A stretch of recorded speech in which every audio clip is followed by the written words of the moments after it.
If L సిరీస్లో మనం last క్వశ్చన్కి వచ్చాము. సో ఈ క్వశ్చన్తో ఆల్మోస్ట్ ఇఫ్ ఎల్స్కి సంబంధించిన బేస్ ఫండమెంటల్స్ చాలా క్లియర్ అయిపోయి ఉంటాయి ఈ పాటికే. ఎందుకంటే మనం 9 క్వశ్చన్స్, ప్రతి క్వశ్చన్ డీటెయిల్డ్గా అండ్ ఒక్కో దానికి మనం మల్టిపుల్ ఆన్సర్స్ లైక్ మల్టిపుల్గా ఎలా థింక్ చేయాలనేది చూసి కోడ్ రాసాము. అండ్ ఇప్పుడు ఈ క్వశ్చన్ కూడా సాల్వ్ చేద్దాము. ఈ క్వశ్చన్ ఏంటి? Airport immigration system. ఇక్కడ చూడు, ప్రాబ్లమ్ స్టేట్మెంట్ చదువు. అండ్ ఇమిగ్రేషన్ సిస్టమ్ షుడ్ ఏమంటున్నాడు? Verify if passenger had valid visa. ఒక పర్సన్ని వెరిఫై చేయమంటున్నాడు. ఎలా వెరిఫై చేయమంటున్నాడు? వ్యాలిడ్ వీసా ఉందా లేదా. నెక్స్ట్ ఏంటి? Check if they are blacklisted if deny entry face, like black list లో ఉన్నాడా లేదా.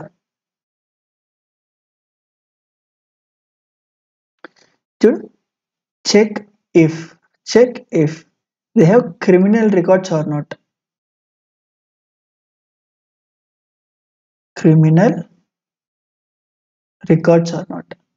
If all conditions are met, allow entry.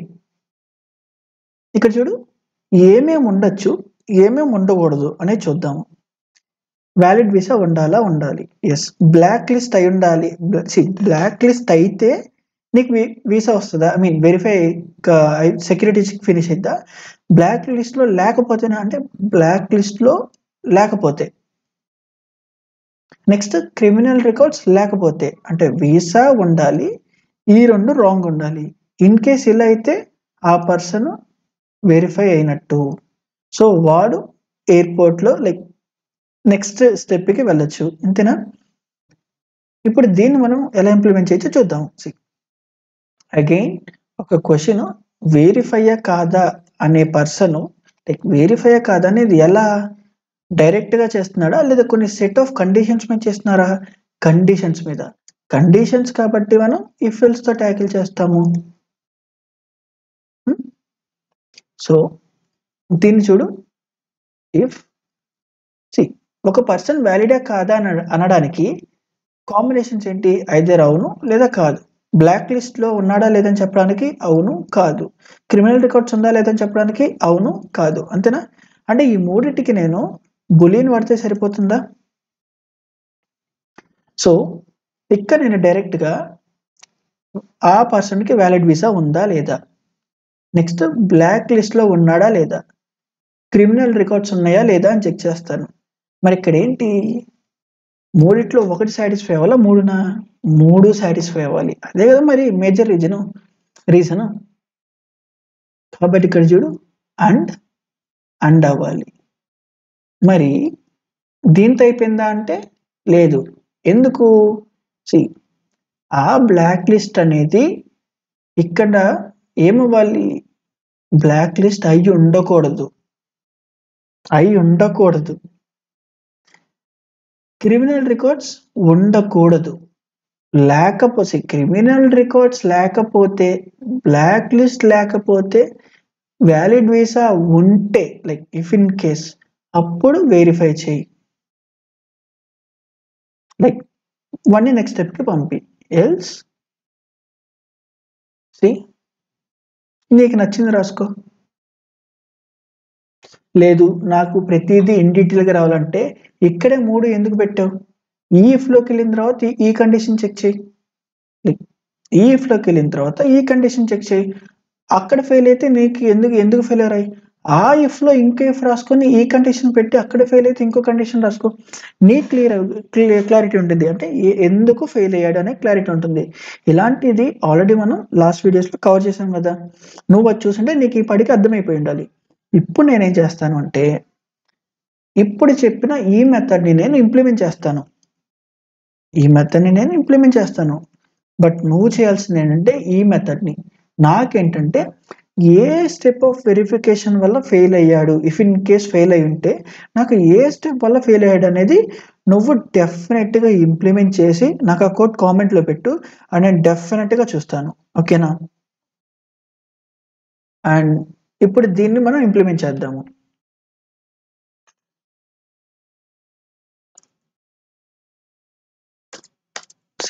First వాడికి 3 ఉండాలి, 3 బులినే కాబట్టి వ్యాలిడ్ వీసా ఉందా లేదా ఫస్ట్ చెక్ చేసే పాయింట్ ఇదేగా. ఇఫ్ ఇన్ కేస్ ఉంది అనుకుందాము, కొంచెం క్లారిటీ ఉండాలి కాబట్టి నేను 3 వేరియబుల్స్ని 3 డిఫరెంట్గా క్రియేట్ చేస్తాను. బట్ నువ్వు సైడ్ బై సైడ్ కూడా చేయొచ్చు, ఇది ఆల్రెడీ చూసాము. ఇప్పుడు నేను అక్కడ ఈ ఎలా సరే వెళ్ళే ప్రాసెస్లో అది చూద్దాము. Did person block listed, did person block listed, person block list లో ఉన్నాడా లేదా. నెక్స్ట్ క్రిమినల్ రికార్డ్ ఉందా లేదా, did person has any criminal record. నీకు నచ్చినంత పెద్ద పేరు రాసుకో, అంటిల్ అన్లెస్ నీకు ఆ డేటా ఏంటనేది క్లారిటీ ఉండేంత వరకు నీ ఇష్టము. ఇక్కడ లేదు అని రాద్దాము. అండ్ ఇక్కడ కూడా did person has any black listed, did person has black listed, ఇక్కడ ఇది సరిపోతుంది కాబట్టి సరిపోతుంది. అని ఇక్కడ చూడు, ఇప్పుడు నేనేమంటున్నా, ఇఫ్ ఆ పర్సన్కి వ్యాలిడ్ వీసా ఉంటే next did person has black listed అనేది ట్రూ అయితే నాకు ఇక్కడ ఏంటి, వాడిని అలో చేయకూడదు అంటే నెగేషన్ అవ్వాలా. ఇక్కడ person has black listed false అయి ఉంటే ఫాల్స్కి నెగేషన్ ట్రూ కాబట్టి ఇది ట్రూ కింద అయింది. మన గోల్ ఏంటి, దీని లోపల నేను is person successfully verified and authorized అనుకుందాము. ఈ స్టేట్మెంట్ని ప్రింట్ చేయడానికి నేను రాసే కండిషన్స్ అవి అక్కడ, ఇది మన కోర్ పాయింట్, అది గుర్తుపెట్టుకో. అంటే కండిషన్ రాసా కాబట్టి లోపల ఏం రాయాలో కాదు, నా లోపల ఉన్న కోర్ పాయింట్ ఏంటి, దాన్ని నేను ఎలాంటి కండిషన్స్లో ట్రిగర్ చేయాలి అనే కండిషన్స్ నువ్వు రాయి. ఇప్పుడు చూద్దాం ఏం రాయాలి. ఆ person successfully verified and authorized అని ప్రింట్ అవ్వాలి అంటే కండిషన్ సెట్ అనేది ఇప్పుడు రాయి. ఏంటిది, వ్యాలిడ్ వీసా అయి ఉండాలి, డిడ్ ఈ బ్లాక్ లిస్టెడ్ అనేది ట్రూ అయితే అది ఫాల్స్ అవ్వాలి. ఫాల్స్ అవడం వల్ల ఏంటి, ఎంటైర్ ఎక్స్ప్రెషన్ ఫాల్స్ అయిపోయింది. సో దట్ బ్లాక్ లిస్ట్ లో ఉన్న పర్సన్ వెరిఫైడ్ సక్సెస్ఫుల్ అవ్వనట్టు. అని ఇంకోటి ఏమవ్వాలి, అదే did person has any criminal record true అయితే నాకు లోపల ఎగ్జిక్యూట్ కాకూడదు కాబట్టి దాన్ని ఫాల్స్ చేస్తా. ఇఫ్ ఇన్ కేస్ ఫాల్స్ అయి ఉంటే అది ఓవరాల్ గా ట్రూ అయింది కాబట్టి లోపల అనేది ఎగ్జిక్యూట్ అవ్వాలంటే ఇక్కడ ట్రూ రావాలి కాబట్టి నేను అలా రాసుకున్నా. ఇప్పుడు చూడు, ఎల్స్ ఫెయిల్డ్ వెరిఫికేషన్ ఇలా అనుకుందాము. అని ఇక్కడ చూడు, did a person has valid visa ఉంది, బ్లాక్ లిస్ట్ లో ఉన్నాడా, అవును, క్రిమినల్ రికార్డ్ ఉందా, లేదు. కానీ ఒక్కటి అంటే బ్లాక్ లిస్ట్ లో ఉన్నాడు అంటే అది ఎగ్జిక్యూట్ అవ్వకూడదు కదా, వాడి వెరిఫికేషన్ ఫెయిల్ అవ్వాలా. వెరిఫికేషన్ ఫెయిల్ అయింది. If in case black list లో లేడు, వ్యాలిడ్ వీసా ఉంది, క్రిమినల్ రికార్డ్స్ లేవు, ఇప్పుడేమైతే చూడు, పర్సన్ హ్యాస్ సక్సెస్ఫుల్లీ వెరిఫైడ్. ఒకసారి ఇది ఎలాగ అవుతుందో చూద్దాం. ఇక్కడ ఏమవుతుంది, did person has black listed, ఇక్కడ ఏం డేటా, ఫాల్స్ డేటా ఉంది, ఫాల్స్ పెట్టా ఓకే, కానీ దాని పక్కన ఏంటి, ఫాల్స్కి నెగేషన్ పెట్టావు అంటే ఓవరాల్ ఎక్స్ప్రెషన్ ఇక్కడ ట్రూ అవుతుంది. ట్రూ అండ్ ఇది ఆల్రెడీ ట్రూ ఉంది కాబట్టి ఇక్కడ వ్యాలిడ్ వీసా. ఇప్పుడు ఇక్కడ ఏమవుతుందో చూడు, did person has criminal record ఫాల్స్కి నెగేషన్ అప్లై చేశాం కాబట్టి ట్రూ అవుతుంది. ట్రూ అంటే 3 ట్రూ అయినాయి కాబట్టి అండ్ ఆపరేటర్లో అన్ని ట్రూ అయితే నా లోపల ఎగ్జిక్యూట్ అయింది కాబట్టి ఇది వచ్చింది. బేసిక్స్ నీకు ఆ క్లారిటీ ఉందనుకుంటున్నాను. సో ఇలా ఈ కోడ్ ఎగ్జిక్యూట్ అవుతుంది. అని ఇందాక నేను వాట్ ఇఫ్ ఇలా కాదు, అసలు నేను నా ఇఫ్ స్టేట్మెంట్ని ఫెయిల్ అయ్యే కేసు కోసం వాడతా. ఫెయిల్ అయ్యే కేసు కోసం నేను నా ఇఫ్ రాసుకుంటున్నా. మరి ఇప్పుడు ఇందాక నేను చెక్ చేసిన కండిషన్స్ ఇంతే ఉంచాలా, మార్చాలా? మార్చాలి అని అంటే వీడియో పాస్ చేసి ఏమైంది అనేది నువ్వు కామెంట్ చేయి. ఇప్పుడు దానికి సొల్యూషన్ చూద్దాము. ఇక్కడ చూడు, వ్యాలిడ్ వీసా ఉంది, బ్లాక్ లిస్ట్ లేదు, కానీ ఇక్కడ ట్రూ చేస్తున్నా అంటే బ్లాక్ లిస్ట్ లో లేడు. ఇక్కడ క్రిమినల్ రికార్డ్ ఏమైనా ఉందా? లేదు, లేకపోతే ఫెయిల్ అని చూపిస్తున్నావు. కానీ మరి ఇక్కడ ఏం కావాలి అంటే ఇప్పుడు నాకు డేటా రివర్స్ అయిపోయింది. ఎందుకు? నేను ప్రింట్ చేయాలి, నేను ఏదైతే వ్యాలిడేట్ చేయాలనుకుంటున్నా అంటే ప్రింట్ చేయాలనుకుంటున్న డేటా ఉందో లేదా ఫర్దర్గా కంప్లీట్ చేయాలనుకున్న డేటా ఉందో అది ఇందాక చెక్ చేసిన వ్యాలిడేషన్కి కరెక్ట్గా లేదు. ఇప్పుడేంటి, నువ్వు ఫెయిల్ అయ్యే కేసెస్ గురించి ఆలోచించి రాయాలి. ఎప్పుడు ఫెయిల్ అయ్యిద్ది? ఆ పర్సన్కి వ్యాలిడ్ వీసా లేకపోతే ఇది సరిపోయిద్దా? లేకపోతే బ్లాక్ లిస్ట్ లో ఉన్నా చాలా. ఇప్పుడేంటి, ఫెయిల్ ఎప్పుడు అవుతాడు? వ్యాలిడ్ వీసా లేకపోయినా, బ్లాక్ లిస్ట్ లో ఉన్నా, క్రిమినల్ రికార్డ్ ఉన్నా, ఈ 3 కేసెస్ లో ఏదున్నా ఫెయిలే కదా. ఇందాక సక్సెస్ఫుల్ కేసు రాయాలనుకుంటున్నావు కాబట్టి 3 సాటిస్ఫై అవ్వాలి. అది బ్లాక్ లిస్ట్ లో ఉండకూడదు, క్రిమినల్ రికార్డ్ ఉండకూడదు, వీసా ఉండాలి. ఇప్పుడు నా స్టేట్మెంట్స్ స్వాప్ అయినాయి కాబట్టి దాన్ని బట్టి ఆలోచించు. ఏంటిది?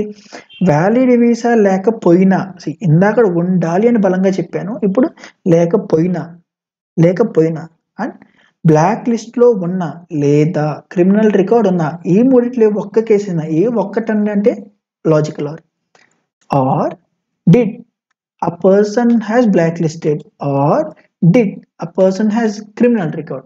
ఇప్పుడు ఇక్కడ చూడు, వ్యాలిడ్ వీసా ఉంది కానీ did a person has blacklisted లేదా ఇప్పుడు ఇక్కడ చూడు, వ్యాలిడ్ వీసా వాడి దగ్గర ఉంది అంటే ఇది ఏం చేసింది? ట్రూ చేసింది,